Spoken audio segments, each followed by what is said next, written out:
Passage 1. So this passage was about Machiavelli and his ideologies. It talked about his political ideology, which was put in his book, The Prince. And his main point there was that a leader should focus more on his talents and abilities to achieve his goals rather than his morals. Right. So this is something that is written here as well. That a leader, he talked about something called virtue, right? This spelling, virtu. He talked about something called virtue, the talent and ability of a prince to achieve his goals, and gave it more importance than his morals. Question 3.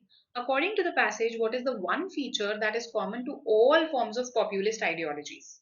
Okay, so let's see what the author has to say about all forms of populist ideologies. This is mentioned in the last paragraph. See this. This is because the roughly defined populist ideology, that of a general battle between the pure people and the corrupt aristocracy, was readily mirrored by Machiavelli's idea of the prince and his people against the nobility. That means most of the populist ideologies, those ideologies that appeal to the ordinary masses, they have this idea that you have, on one hand you have the masses who are pure, on the other hand you have the ruling class, the aristocracy, which is corrupt. And this was readily mirrored means in a way, the exact same thing was also shown by Machiavelli, who actually said that the prince and his people, his subjects, were on one hand and the nobility was on the other.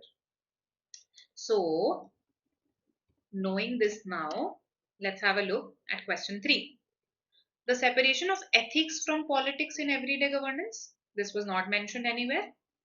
They were seen as a battle between the masses who were seen as virtuous, pure, right, and the elite who were corrupt, the corrupt aristocracy. Absolutely correct. This is something that we just read, right? Paraphrased. So easy again.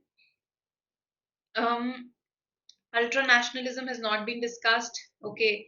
Then they relied on the gullibility of the masses to create strong leaders. No, we're talking about corrupt aristocracy. So eliminated.